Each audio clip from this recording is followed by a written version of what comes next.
السلام علیکم ورحمۃ اللہ وبرکاتہ۔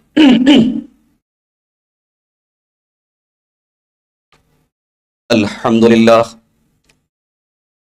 نحمده ونستعینه ونستغفره ونعوذ باللہ من شرور انفسنا ومن سیئات اعمالنا من يهده الله فلا مضل له ومن يضلل فلا هادي له واشهد ان لا اله الا الله وحده لا شريك له واشهد ان محمدا عبده ورسوله يا أيها الذين آمنوا اتقوا الله حق تقاته ولا تموتن إلا وأنتم مسلمون يا أيها الناس اتقوا ربكم الذي خلقكم من نفس واحدة وخلق منها زوجها وبث منهما رجالا كثيرا ونساء واتقوا الله الذي تساءلون به والأرحام إن الله كان عليكم رقيبا يا أيها الذين آمنوا اتقوا الله وقولوا قولا سديدا يصلح لكم أعمالكم ويغفر لكم ذنوبكم ومن يطع الله ورسوله فقد فاز فوزا عظيما أما بعد فإن خير الحديث كتاب الله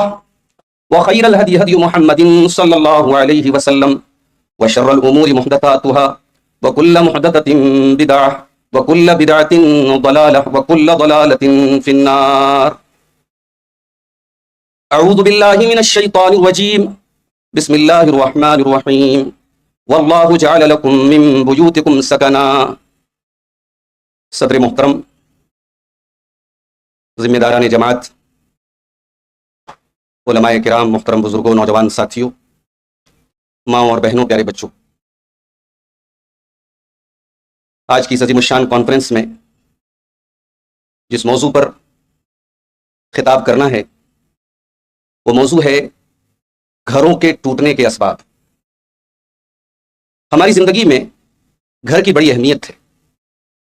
دنیا کے دکھوں کا مارا انسان جب اپنے گھر پہنچتا ہے تو اسے اپنی ماں کے آنچل میں، اپنے والد کی شفقت میں، اپنے بچوں کی کلکاریوں میں، اپنی بیوی کی مسکراہٹ میں، اپنے گھر کے رشتوں کی محبتوں میں اسے سکون ملتا ہے۔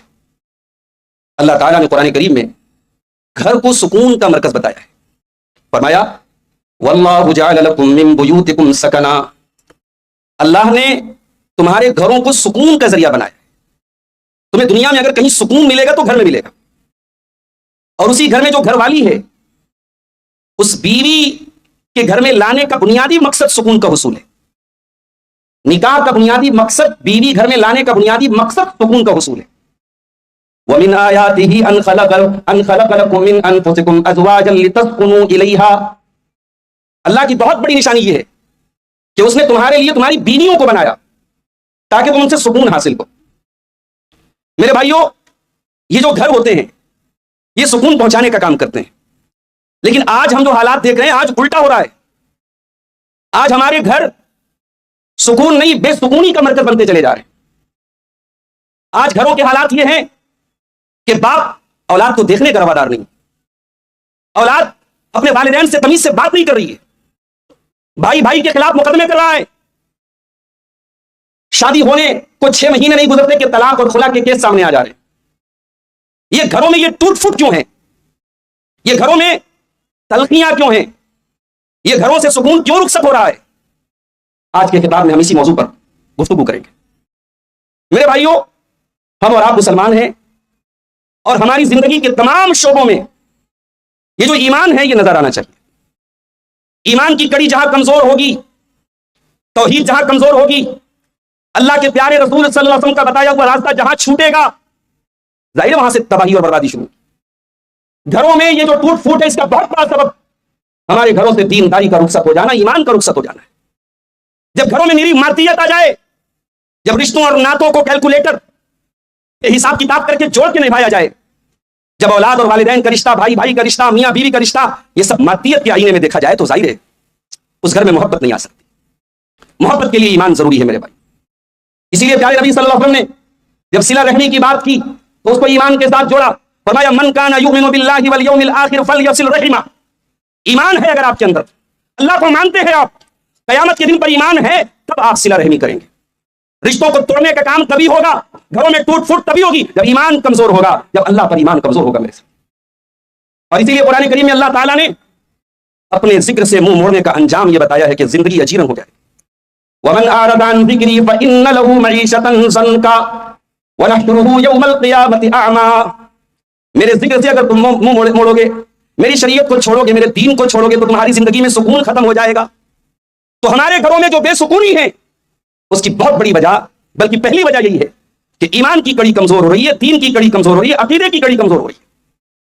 دوسری وجہ ہمارے یہاں ایک اور مسئلہ یہ آ رہا ہے کہ بھائی ماشاءاللہ تعلیم کا رجحان بہت بڑا ہے، لڑکے لڑکیاں سب تعلیم حاصل کر رہے ہیں، گریجویشن ہو رہا ہے، ماسٹرز ہو رہے ہیں، پی ایچ ڈی ہو رہی ہے، ڈاکٹر بن کے نکل رہے ہیں، انجینئر بن کے نکل رہے ہیں، بہت اچھی بات ہے. دنیا کا سارا علم آپ نے حاصل کر لیا، لیکن اپنے خالق کو نہیں پہچانا، اپنے رب کو نہیں پہچانا. اگر آپ کے پاس دین کا علم نہیں ہے تو یہ تمام ڈگریاں، یہ تمام نالج یہ کس کام کی ہے؟ انسان کی اس سے بڑھ کر کے محرومی کیا ہو سکتی ہے کہ انسان دنیا کی نظر میں بہت قابل ہے، بہت بڑا انٹلیکچوئل ہے، اور اپنے رب کو نہیں مانتا ہے، توحید کا قائل نہیں ہے، اللہ کو نہیں مانتا ہے. تو دین کا علم نہ ہونا یہ گھروں میں بے سکونی کی بہت بڑی وجہ ہے میرے ساتھ. قرآن کریم میں اللہ نے فرمایا یعلمون ظاہرا من الحیات الدنیا وهم عن الاخرۃ هم غافلون. فرمایا میرے کچھ بندے ایسے ہیں ان کے پاس دنیا کی بڑی نالج ہے لیکن آخرت کی کوئی نالج نہیں، آخرت کا کوئی علم نہیں ہے. معاف کیجیے گا، جو ہمارا حال ہو چکا ہے. کبھی غور کیجیے ہمارے گھروں میں دین کا علم کتنا ہے. یہ جو بیٹا اپنے باپ سے کہتا ہے نا ابا میرا حق دے دو، یہ بیٹا جو اپنا حق مانگ رہا ہے یہ دین کے علم کی کمی ہے. یہ جو گھروں میں عورتیں یہ سمجھتی ہیں کہ میرے شوہر کے سارے مال پر میرا حق ہے، یہ دین کے علم کی کمی ہے. کیا اس عورت کو، اگر اس عورت کو وراثت کے احکام معلوم ہوتے اور اس کو یہ پتا ہوتا کہ شوہر کے مرنے کے بعد شوہر کے ترکہ میں اگر اولاد ہے تو وہ 1/8 کی مالک ہے، اور اگر اولاد نہیں ہے تو 1/4 کی مالک، اس سے زیادہ کی مالک تو نہیں ہے وہ. لیکن یہ جو مزاج ہے، یہ جو سوچ ہے کہ میرے شوہر کا سب کچھ میرا ہی ہے، اور اس پر پوری طریقے سے قابض ہونے کی جو سوچ ہے، یہ علم دین کی کمی ہے میرے بھائی. اسی طریقے سے 4 بیٹوں میں کوئی ایک بیٹا باپ کا بڑا خدمت گزار ہے اور باپ اپنی ساری پراپرٹی اس بیٹے کے نام کر دے رہا ہے. یا اس باپ کو اگر شریعت کا علم ہوتا، اس نے پیارے نبی صلی اللہ علیہ وسلم کی یہ حدیث پڑھی ہوتی لا وصیۃ لوارث، آپ کسی وارث کو وصیت نہیں کر سکتے. بیٹا آپ کا وارث ہے، اسے وصیت کی ضرورت نہیں ہے. وصیت اس کو کی جاتی ہے جو وارث نہ ہو، اور وہ بھی 1/3 سے زیادہ نہیں کی جا سکتی. تو یہ بڑی موٹی موٹی باتیں ہیں. جس کے پاس دین کا بیسک علم ہوگا وہ یہ بلنڈرز نہیں کرے گا جو آج ہمارے گھروں میں ہوئے. یہ جو ذرا سی بات پہ عورتیں طلاق کا مطالبہ کرنے لگتی ہیں، یہ خلا کا مطالبہ کرنے لگتی ہیں، یہ ذرا سی بات پہ شوہر جو طلاق دے دیتا ہے، یہ تمام باتوں کی گہرائی میں اگر آپ جائیں تو بہت بڑی وجہ جہالت ہے، دین کے علم کی کمی ہے. اور اسی لیے پیارے نبی صلی اللہ علیہ وسلم نے قیامت کی نشانیوں میں سے ایک نشانی یہ بھی بتائی تھی ان یرفع العلم ویثبت الجہل، کہ علم اٹھا لیا جائے گا اور جہالت بہت زیادہ پھیل جائے گی. آج معاف کیجیے گا، شہر ممبئی میں ماشاءاللہ بڑی بڑی کانفرنسیں ہو رہی ہیں، جماعت کا ایک بڑا طبقہ ان میں شرکت کر رہا ہے، لیکن آپ ہی کے مابین بہت سارے ایسے لوگ ہیں جو اس طریقے کی کانفرنسوں پر سوال اٹھاتے ہیں، اس طریقے کے پروگراموں کی تردید کرتے ہیں، نہ کبھی شریک ہوتے ہیں نہ اپنے بچوں کو لے کے جاتے ہیں. بھائی 2 باتیں ہو سکتی ہیں، یا تو وہ یہ سمجھتے ہیں کہ ہمیں ہمارے علماء کی ضرورت نہیں ہے، ہم علماء سے بے نیاز ہیں، ان کے پاس اتنا علم ہے کہ وہ اس طریقے کے پروگرام اور کانفرنسوں اور علماء سے بے نیاز ہیں. یا پھر دوسری بات یہ ہے کہ وہ جہالت میں اس قدر ڈوبے ہیں کہ علم کے حصول کے یہ تمام ذرائع انہیں بیکار معلوم ہوتے ہیں. علم حاصل کرو میرے بھائیوں، دین کا بیسک علم حاصل کرو، دین کا وہ علم جو صرف علماء کے لیے ضروری نہیں، آپ سب کے لیے، ہم سب کے لیے ضروری ہے. اللہ کے پیارے نبی نے فرمایا طلب العلم فریضۃ علی کل مسلم، علم دین کا جو نیسیسری علم ہے، جو دین کا ضروری علم ہے، وہ حاصل کرنا ہر مسلمان کی ذمہ داری ہے میرے بھائی. اسی طریقے سے گھروں میں جو ٹوٹ پھوٹ ہو رہی ہے اس کی ایک بہت بڑی وجہ غلط سنگت اور صحبت بھی ہے. جب بیوی کی سہیلیاں ایسی ہوں جو اپنے گھر کی چمک دمک کا ذکر کر کے اس عورت کو اس کے شوہر کے خلاف بھڑکا دیں، اور وہ بیوی جو اپنے شوہر کی معمولی کمائی پر سکون اور سر کے ساتھ زندگی گزار رہی تھی، اپنی سہیلیوں کی چمک دمک دیکھ کر دھوکہ کھا جائے اور گھر میں آ کے شوہر سے شکایتوں کا پٹارا کھول کے بیٹھ جائے اور پھر طلاق تک نہ پہنچ جائے، تو ہم یہی کہیں گے کہ اس عورت کی یہ غلط سہیلی تھی جس نے اس کے گھر کو برباد کیا. یہ غلط سنگتیں، غلط صحبتیں آپ کے گھروں کے سکون کو برباد کرتی ہیں. کبھی کسی کی بات سن کر کے شوہر بیوی سے بدزن ہو جاتا ہے، کبھی بیوی کسی کی بات سن کر کے شوہر سے بدزن ہو جاتی ہے. میرے پیارے ساتھیوں، ہمیں اگر اپنی زندگی میں سکون چاہیے تو ہمیں اپنی صحبتوں پر بھی نظر رکھنا پڑے گا. ہم کن لوگوں کے ساتھ اٹھتے بیٹھتے ہیں، ہمارے کمپینینز کون ہیں، ہمارے ساتھی کون ہیں. اللہ نے قرآن میں اپنے نبی سے فرمایا وَاصْبِرْ نَفْسَكَ مَعَ الَّذِينَ يَدْعُونَ رَبَّهُمْ بِالْغَدَاةِ وَالْعَشِيِّ يُرِيدُونَ وَجْهَهُ وَلَا تَعْدُ عَيْنَاكَ عَنْهُمْ تُرِيدُ زِينَةَ الْحَيَاةِ الدُّنْيَا. اے نبی، اللہ والوں کے ساتھ بیٹھا کرو، دنیا داروں کے ساتھ نہ بیٹھا کرو. اللہ اپنے نبی سے کہہ رہا ہے دنیا داروں کے ساتھ، دنیا کی چمک دمک میں گم ہو جانے والوں کے ساتھ اے نبی آپ نہ بیٹھا کریں، آپ ان کے ساتھ بیٹھا کریں جو اللہ کو صبح و شام پکارتے ہیں. پیارے نبی صلی اللہ علیہ وسلم فرماتے ہیں المرء علی دین خلیلہ، انسان اپنے دوست کے دین پر ہوتا ہے، دوستوں کے عقیدے پر ہوتا ہے. اور اس شہر ممبئی میں بہت سارے ایسے لوگوں کو جانتا ہوں، اچھے دوستوں کی سنگت ملی، عقیدہ سدھر گیا، اچھے دوست ملے، منہج صحیح ہو گیا، عقیدہ صحیح ہو گیا، شرک سے توبہ کر لی، بدعت سے توبہ کر لی. اچھا دوست آپ کی زندگی کو سنوار سکتا ہے اور بری سنگت آپ کے گھر کو اور آپ کی زندگی کو برباد کر سکتی ہے. پیارے نبی صلی اللہ علیہ وسلم نے فرمایا ليس منا من خبب امرأة على زوجها، وہ انسان ہم میں سے نہیں ہے جو کسی عورت کو اس کے شوہر کے خلاف بھڑکا دے. کسی کے بھڑکانے سے گھروں میں رشتوں میں نفرت کا پیٹرول ڈالنے سے گھروں میں نفرت کی آگ بھڑک اٹھتی ہے. میرے پیارے ساتھیوں، اس طریقے کی پیٹرول ڈالنے والے اور نفرت کی آگ بھڑکانے والوں سے ہمیں ہوشیار رہنا چاہیے. اور آگے بڑھیے. اللہ کے پیارے نبی فرماتے ہیں، صحیح مسلم کی روایت ہے، ابلیس سمندر کے نیچے اپنا تخت لگاتا ہے اور اپنے کارندوں کی رپورٹ لیتا ہے، اپنے چیلوں سے، اپنے کام کرنے والے کارکرتاؤں سے رپورٹ لیتا ہے. کوئی اپنا کارنامہ بیان کرتا ہے، شیطان کہتا ہے کہ انہیں اچھا کام کیا. لیکن جب شیطان کا کوئی کارندہ، کوئی چیلا آ کے یہ کہتا ہے کہ میں فلاں کے پاس گیا، فرقت بینہ و بین زوجہ، میں نے فلاں کو اس کی بیوی سے دور کر دیا، میں نے طلاق کروا دی، میں نے گھر توڑ دیا، تو اللہ کے نبی فرماتے ہیں شیطان اپنے اس کارندے کو گلے لگا لیتا ہے اور کہتا ہے نعم انت، ہاں واقعی میں تو نے کام کیا ہے.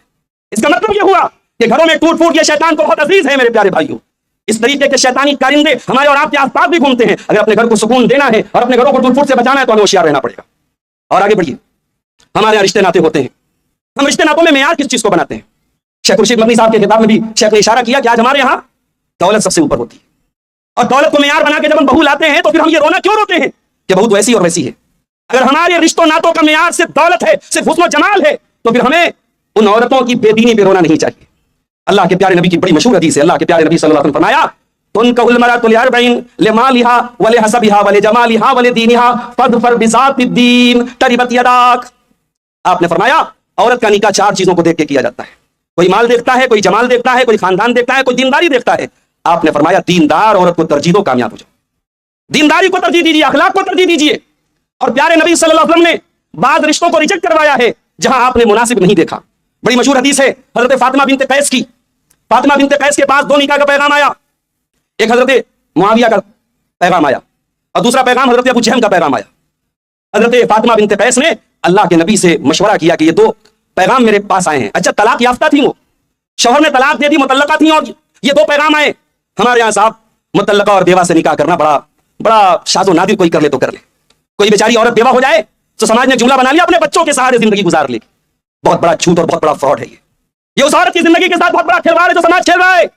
ان بیوہ اور مطلقہ عورتوں کے گھر میں راشن پانی پہنچا دینا، معاف کیجیے، ان کی مدد نہیں ہے.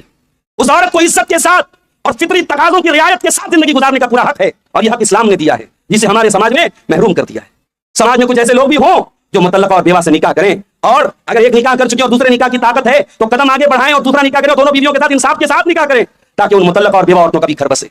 حضرت فاطمہ بنت قیس کے پاس یہ پیغام 2 صحابہ نے بھیجا، حضرت معاویہ نے، حضرت ابو جہل نے، اور انہوں نے پیارے نبی سے مشورہ کیا کہ یہ پیغام آیا، میں کیا کروں؟ اللہ کے پیارے نبی نے فرمایا کہ اما ابو جہل فلا یضع عصاه عن عاتقه. کہا کہ ابو جہل جو ہیں یہ بڑے سخت جی آدمی ہیں، ان کی لاٹھی ان کے کندھے سے کبھی اترتی نہیں ہے، بڑے سخت قسم کے آدمی ہیں. اور حضرت معاویہ کے بارے میں فرمایا فصعلوق لا مال له، ان کے پاس مال نہیں ہے. اللہ کے نبی نے مشورہ دیا کہ اے فاطمہ بنت قیس تم اسامہ بن زید کے ساتھ نکاح کرو. نبی نے مناسب سمجھا، نبی نے رشتہ مناسب سمجھا، اور نبی نے ایمان کی بنیاد پر اور دینداری کی اور اخلاق کی بنیاد پر اللہ کے نبی نے حضرت فاطمہ بنت قیس کو مشورہ دیا کہ اسامہ بن زید کے ساتھ نکاح کرو.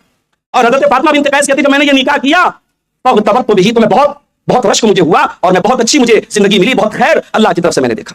تو رشتوں ناطوں میں میرے بھائیوں دینداری کو دیکھو، اخلاق کو دیکھو. پھر دولت کو معیار بنائیں گے تو گھر میں ٹوٹ پھوٹ آئے گی.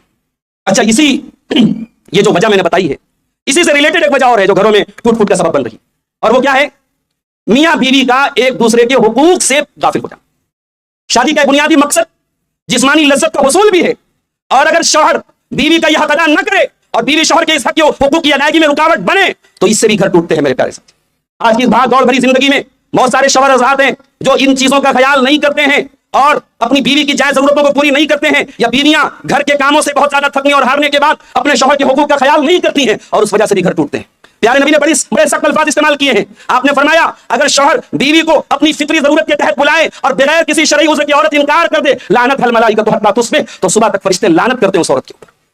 یہ کوئی معمولی بات نہیں ہے، یہ کوئی معمولی بات نہیں ہے فرشتوں کا لعنت کرنا. فرشتے کیوں لعنت کر رہے ہیں؟ کیونکہ وہ عورت نکاح کے بنیادی مقصد کو توڑ رہی ہے، اور جب نکاح کا بنیادی مقصد ٹوٹے گا تو گھر تباہ ہوں گے، رشتے ٹوٹیں گے اور گھر برباد ہوں گے. میرے پیارے ساتھی، اسی طریقے سے بعض گھروں میں عورتیں اپنی زبان پہ کنٹرول نہیں رکھتی ہیں. دیکھو ضروری نہیں ہے کہ سب کچھ ہماری مرضی کے مطابق ہو، کچھ نہ کچھ باتیں ایسی ہوں گی جو ہمارے مزاج کے خلاف ہوں گی، تو شوہر کو بھی کچھ برداشت سے کام لینا پڑے گا، بیوی کو بھی کچھ برداشت سے کام لینا پڑے گا. اگر بیوی صرف اپنی زبان کو تھوڑا سا کنٹرول کر لے، اپنی زبان پر قابو پا لے، تو بہت سارے معاملات بن سکتے ہیں. یار نبی صلی اللہ علیہ وسلم نے فرمایا اے عورتوں میں نے تم کو جہنم میں زیادہ دیکھا ہے. کیوں زیادہ دیکھا ہے؟ تکثرن اللعن وتکفرن العشیر، تم لعن تان بہت زیادہ کرتی ہو اور شوہروں کی ناشکری بہت زیادہ کرتی ہو. اللہ کے نبی صلی اللہ علیہ وسلم کا یہ جملہ ہے، یہ کسی مولوی کا بنایا ہوا جملہ نہیں، پیارے نبی کا جملہ ہے، اور قیامت تک کے لیے جملہ زندہ و جاوید رہے گا، اور عورتوں کو یہ پیغام دیتا رہے گا کہ عورتوں اگر تم جنت میں جانا چاہتی ہو تو ان دو کمزوریوں پر قابو پالو، اپنی ان دو کمزوریوں پر قابو پالو، اپنی زبان پر قابو پالو اور اپنے اندر شکر گزاری کا جذبہ پیدا کرو۔ سب کچھ تو نہیں مل سکتا تمہیں زندگی میں، سب کچھ نہیں مل سکتا۔ اگر تمہیں یہ لگتا ہے کہ مجھے فلاں چیز کیوں نہیں ملی اور فلاں چیز کیوں نہیں ملی، تو ذرا دنیا میں نظریں اٹھا کے دیکھو، تمہیں اللہ نے بہت کچھ ایسا دیا ہے جو دوسروں کے پاس نہیں ہے۔ ہمارا مسئلہ یہ ہے کہ ہمارے پاس جو نہیں ہے ہمیں اس کی تو بڑی طلب ہوتی ہے، لیکن جو ہے ہمیں اس کی قدر نہیں ہوتی ہے۔ میری پیاری ماں اور بہنوں، کبھی موقع ملے اللہ کے پیارے نبی کی ازواج مطہرات کی زندگی اٹھا کے دیکھیے، اس امت کی ماؤں کی زندگی اٹھا کے دیکھیے، اللہ نے آپ کو بہت نوازا ہے۔ آج ایک غریب سے غریب آدمی بھی، مزدوری کرنے والا آدمی بھی یہی سوچتا ہے اپنی بیوی کو اچھا کھلاؤں، اپنی بیوی کو اچھا پہناؤں، اس کے جائز شوق اور ارمان پورا کروں۔ لیکن میری پیاری ماں اور بہنوں، اتنا سب کرنے کے بعد بھی شوہر کو اگر آپ تانے مارتی ہیں، شوہر کی عزت نفس کو مجروح کرتی ہیں، تو یہ شرم کی بات ہے، یہ شرم کی بات ہے، اور یہ اپنے گھر کو آگ میں ڈالنے کے مترادف ہے۔ اللہ کے نبی کی بیویوں نے دو مہینے ایسا گزارا کیا ہے کہ فرمایا وما یوقد فی ابیات رسول اللہ صلی اللہ علیہ وسلم نار، اللہ کے نبی کے گھر میں چولہا نہیں جلتا تھا، 2 مہینے تک نبی کے گھر میں چولہا نہیں جلتا تھا، کھجور کھا کر اور پانی پی کر رسول اکرم کے اہل بیت گزارا کر لیا کرتے تھے۔ میری پیاری ماں اور بہنوں، جب قرآن کی آیت نازل ہوئی سورہ احزاب کی، اور اللہ نے اپنے پیارے نبی صلی اللہ علیہ وسلم کی بیویوں کو اختیار دیا کہ چاہو تو دنیا کا عیش و آرام لے لو، اور چاہو تو نبی کے ساتھ روکی سوکھی غذا کھا کے گزارا کر لو، نبی کے ساتھ اگر گزارا کرو گی تو جنت کی گارنٹی ہے، اللہ کی رضا کی گارنٹی ہے، اور دنیا کی چمک دمک لے کے جا سکتی ہو تم۔ جب یہ آیت نازل ہوئی سورہ احزاب کی، پیارے نبی صلی اللہ علیہ وسلم اپنی سب سے محبوب بیوی حضرت عائشہ صدیقہ کے پاس آئے اور حضرت عائشہ سے کہا کہ عائشہ ایک بات کہنا چاہتا ہوں، جلدی نہیں ہے جواب کی، اپنے ماں باپ سے رائے کر کے جواب دینا، مشورہ کر کے جواب دینا۔ اور جب حضرت عائشہ کے سامنے پیارے نبی صلی اللہ علیہ وسلم نے سورہ احزاب کی یہ آیت پڑھی کہ اللہ اختیار دے رہا ہے، ان کنتن تردن الحیات الدنیا وزینتها فتعالین امتعکن واسرحکن سراحا جمیلا، کہ اے نبی کی بیویوں، اگر دنیا کی چمک دمک چاہیے، دنیا کی دولت چاہیے تو آؤ، نبی تم کو دنیا دے دیں گے، مگر نبی تم کو طلاق دے دیں گے، نبی رخصت کر دیں گے۔ فان کنتن تردن اللہ ورسولہ والدار الاخرۃ فان اللہ اعد للمحسنات منکن اجرا عظیما، اور اے نبی کی بیویوں، اگر اللہ سے محبت ہے، رسول سے محبت ہے، اور آخرت میں گھر بنانا چاہتی ہو تو اللہ کی اطاعت کرتی رہو، رسول کی اطاعت کرتی رہو، اللہ بہترین تم کو اجر دے گا۔ جب یہ آیتیں سنائی اللہ کے نبی نے تو کیا جواب دیا تھا حضرت عائشہ نے؟ کہا اللہ کے نبی افی ھذا استأمر ابویہ، اے اللہ کے نبی مجھے اس کے بارے میں اپنے ماں باپ سے رائے لینی پڑے گی؟ نہیں، اے اللہ کے نبی مجھے کسی سے کوئی رائے نہیں لینی ہے، اخترت اللہ ورسولہ، میرا جواب کلیئر ہے، میرا جواب واضح ہے، میں اللہ کو چنتی ہوں، میں اس کے رسول کو چنتی ہوں، نہیں چاہیے دنیا کا عیش و آرام، نہیں چاہیے دنیا کی دولت، نہیں چاہیے دنیا کی چمک دمک۔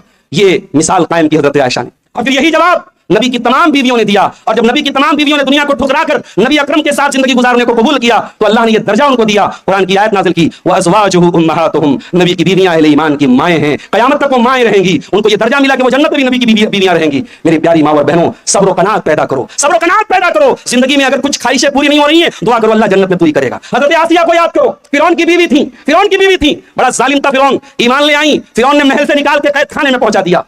انسان جب کسی لائف اسٹائل کا عادی ہو جائے تو اس لائف اسٹائل سے ڈاؤن ہونا مشکل ہو جاتا ہے۔ محلوں میں رہنے والی ملکہ کے لیے کسی جھوپڑی میں رہنا بہت مشکل ہے۔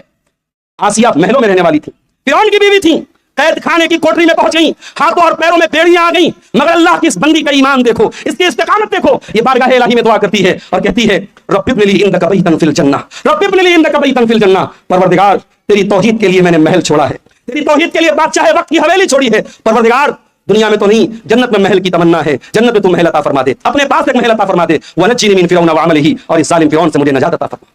میرے عزیزو، میری پیاری ماں اور بہنوں، آسیہ کے جیسا ایمان جب آپ پیدا کریں گی تو زندگی میں اگر 2-4 خواہشیں پوری نہیں بھی ہوں گی تو شکایتیں لب پہ انشاءاللہ نہیں آئیں گی۔ اور آگے بڑھیے، گھروں میں سکون کے نہ ہونے کی ایک بہت بڑی وجہ ایک دوسرے کے مزاج کو نہ سمجھنا ہے، شوہر بیوی کے مزاج کو نہ سمجھے، بیوی شوہر کے مزاج کو نہ سمجھے۔ قرآن نے لباس کہا ہے، لباس وہی ہوتا ہے جو انسان کے بدن کے لیے سوٹیبل ہو، جو انسان کے بدن پر فٹ بیٹھتا ہو۔ میاں بیوی ایک دوسرے کے لیے لباس بنے، ایک دوسرے کے حالات اور قواعد کے حساب سے فٹ ہو جائیں۔ حضرت اسماء بنت ابی بکر، حضرت عائشہ کی بڑی بہن، حضرت عائشہ سے 10 سال بڑی تھی، اللہ کے نبی کی بڑی سالی ہے یہ حضرت اسماء، حضرت ابو بکر کی بیٹی ہے، بڑے لاڈو، بڑی بیٹیاں بڑے لاڈ سے پلتی ہیں، پہلی اولادیں بڑی لاڈ سے پلتی ہیں، حضرت اسماء بڑے لاڈ سے پلی تھی۔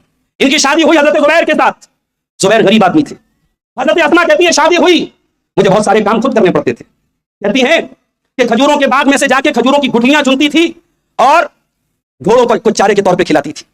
ابو بکر صدیق کی بیٹی اپنے سر پہ ٹوکری میں کھجوروں کی گٹھلیاں بھر کے لمبا سفر طے کر کے جا کر کے ان گھوڑوں کو چارہ کھلاتی تھی۔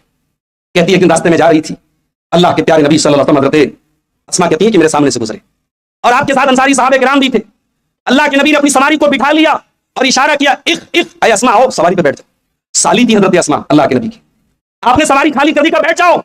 حضرت اسماء کہتی ہیں فذکرت زبیر وغیرتہ، مجھے زبیر کی غیرت یاد آ گئی، میرے شوہر بڑے غیرت مند تھے، ان کو بالکل گوارا نہیں تھا کہ میں کسی غیر مرد کی طرف دیکھوں بھی. غیرت مند کی تو یہی نشانی ہوتی ہے نا. یہ تو بغیرت کی نشانی ہوتی ہے جو پارکوں میں اور ریسٹورینٹس میں اور ہر جگہ بیوی کو بے پردہ گھماتا ہے. وہ غیرت مند کی نشانی نہیں ہوتی. زبیر رضی اللہ تعالیٰ بڑے غیرت مند تھے. ان کی بیوی کہتی ہے مجھے زبیر کی غیرت یاد آ گئی اور میں مردوں کے بیچ میں اللہ کے نبی کی سواری پر بیٹھ کر کے جانا مجھے پسند نہیں آیا. پتہ یہ چلا کہ بیوی کو شوہر کی غیرت اور شوہر کے مزاج کا خیال کرنا چاہیے اور یہی شوہر کو بھی کرنا چاہیے. بڑے دھڑلے سے ہمارے مرد حضرات عورتوں کو یہ حدیث سناتے ہیں خلقت المرأة من ضلع. عورت پسلی سے پیدا کی گئی ہے. جب بیوی سے جھگڑا ہوتا ہے نا کہتے رہے چپ بات مت کر تو پسلی سے پیدا ہوئی. بہت غلط انٹرپریٹیشن اس حدیث کی آپ پیش کرتے ہیں. بہت غلط تشریح اس حدیث کی پیش کرتے ہیں. یہ حدیث عورتوں کا عیب بیان نہیں کر رہی ہے. یہ عورتوں کی خصوصیت بیان کر رہی ہے. یہ حدیث یہ بتا رہی ہے کہ عورت پسلی سے پیدا ہوئی ہے اور پسلی کے ساتھ زیادہ چھیڑ چھاڑ کرو گے کسر ہاتھ توڑ دو گے. اللہ کے پیارے نبی کی مراد یہ ہے کہ آپ جب عورت کے ساتھ سلوک کریں تو اس کے مزاج کی رعایت کریں یہ سوچ کر کے اس کے ساتھ زندگی گزاریں کہ یہ عورت ہے اس کے مزاج میں نزاکت ہے اور اس نزاکت کو ہم ختم نہیں کر سکتے. عورت ہو بہو میرے جیسی نہیں ہو سکتی. عورت 100% میری مرضی کے مطابق نہیں ہو سکتی. میں بڑی اچھی مثال دیتا ہوں عام طور سے کہ ہم لوگ کوریئر والا ہمارے گھروں میں آتا ہے. آپ دیکھتے ہوں کہ کوریئر کے پیکٹ میں جو شیشے کا سامان ہوتا ہے اس کے باہر لکھا رہتا ہے ہینڈل وتھ کیئر. اس کو بہت سنبھال کر کے اٹھاؤ اس میں شیشے کا سامان ہے. تو یہ جو شیشے کے سامان کے باہر کے لکھا ہے یہ شیشے کی توہین تو نہیں ہے. یہ بتایا جا رہا ہے کہ بھئی یہ شیشے کا سامان اسے سنبھال کے اٹھا ٹوٹ جائے گا. تو اللہ کے نبی صلی اللہ علیہ وسلم نے عورت کے مزاج کی نزاکت بتائی ہے عورت کا عیب نہیں بتایا ہے.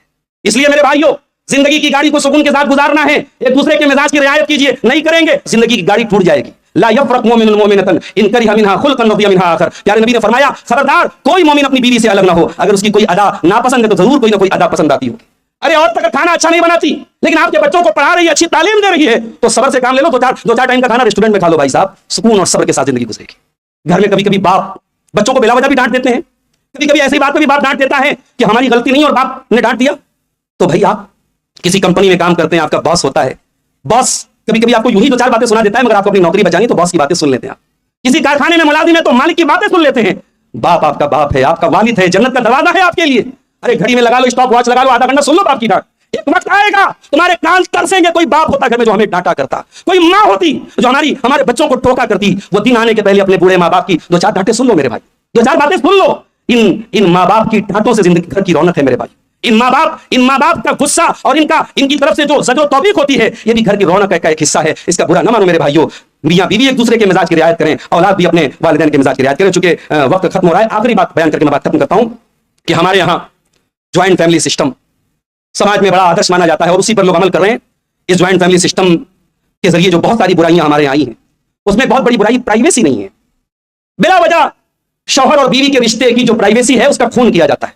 بعض گھروں میں جو ساس ہوتی ہے وہ بہو کتنی مرتبہ غسل کر رہی ہے اس پر بھی ساس کی نظر ہے. یہ بڑی عجیب بات ہے. میاں بیوی کی زندگی کی جو پرائیویسی ہے وہ پرائیویسی برقرار رہنی چاہیے اور والدین کو بھی اس بات کا خیال کرنا چاہیے کہ بیٹا میرا شادی شدہ ہے اس کی زندگی کی اپنی پرائیویسی ہے. اگر گھر میں وہ اپنی بیوی کے لیے کچھ کھانے پینے کی کوئی چیز لا رہا ہے تو کوئی گناہ نہیں ہے. یہ کوئی اسمگلنگ نہیں ہے کوئی جرم نہیں ہے کہ ہمارے یہاں اس کو اسمگلنگ بنا دیا کہ صاحب کہ بیوی کے لیے کچھ لانا ہے تو چھپا کے لانا ہے کہ اماں کی نظر نہ پڑ جائے. تو یہ جو جوائنٹ فیملی سسٹم کا یہ دین ہے میرے بھائیوں. یہ گھروں سے پرائیویسی ختم ہوئی ہے. اللہ کے نبی کے دور میں حضرت اسماء کہتی ہیں کہ میرے والد نے شادی کے بعد جب میں بہت پریشان تھی میرے والد نے مجھے ایک غلام دے دیا جس سے مجھے گھر میں سکون ملا اور آزادی مل گئی. اس کا مطلب یہ ہوا کہ آپ اپنی بیٹیوں کی شادی کے بعد بھی جب بیٹیاں اپنے مائکے آئیں تو آپ کو اللہ نے نوازا ہے تو ان کے لیے ایک الگ کمرے کا بھی انتظام رکھیے. وراثت کو تو جو دینا ہے وہ دینا ہے. بیٹیاں اپنے مائکے میں آئیں اگر اللہ نے آپ کو نوازا ہے ان کی پرائیویسی کا خیال رکھیے. تو یہ ایک دوسرے کے حقوق کا جب ہم خیال رکھیں گے میرے پیارے ساتھیوں تو گھر میں سکون آئے گا. اور آخر میں پہلے پوائنٹ کی طرف لوٹتا ہوں کہ اگر ہمیں اپنے گھروں میں سکون بنانا ہے گھروں میں برکت لانی ہے تو ہمیں پیارے نبی کی اسوہ حسنہ کی طرف لوٹنا پڑے گا. پیارے نبی صلی اللہ علیہ وسلم اگر ایک بہت بہترین مبلغ تھے ایک بہت اچھے داعی تھے ایک بہت بہترین کمانڈر تھے ایک بہت بہترین لوگوں کی رہنمائی کرنے والے رہنما تھے تو اللہ کے نبی بہت بہترین باپ بھی تھے بہت بہترین شوہر بھی تھے بہت بہترین گھر کے نگراں بھی تھے. ہمیں اللہ کے پیارے نبی کے اسوہ حسنہ کی روشنی میں اپنا جائزہ لینا چاہیے اپنی کمیوں کو ٹٹولنا چاہیے اور جو کمیاں اور کوتاہیاں ہیں ان کو دور کرنا چاہیے. دعا ہے رب العالمین سے الہ العالمین ہمارے گھروں کو امن و سکون کا گہوارہ بنا دے. الہ العالمین ہمیں ایمان والی اور عقیدہ توحید والی زندگی گزارنے کی توفیق عطا فرمائے. رب العالمین ہمیں زندگی کے معاشرت کے طور طریقوں میں بھی پیارے نبی کے اسوہ حسنہ سے جڑنے کی توفیق عطا فرمائے. آمین. وآخر دعوانا الحمدللہ رب العالمین والسلام علیکم ورحمۃ اللہ وبرکاتہ. جزاکم اللہ خیرا جزا. حقوق کی ادائیگی ہم اور آپ کیسے کریں اور ہمارے گھروں میں ہمارے اور آپ کے رہن سہن کا طور طریقہ کیا ہو یہ ساری باتیں بہت ہی مدلل انداز میں ہم اور آپ سماعت کر رہے تھے فاضل گرامی ڈاکٹر عبدالغفار صاحب سلفی حفظہ اللہ سے. اللہ رب العالمین سے دعا ہے کہ اللہ رب العالمین ہمیں اور آپ کو اپنے گھروں کو خوشگوار بنانے اور دینی ایمانی اور روحانی ماحول میں اپنے آپ کو ڈھالنے کی سعادت اور توفیق عطا فرمائے.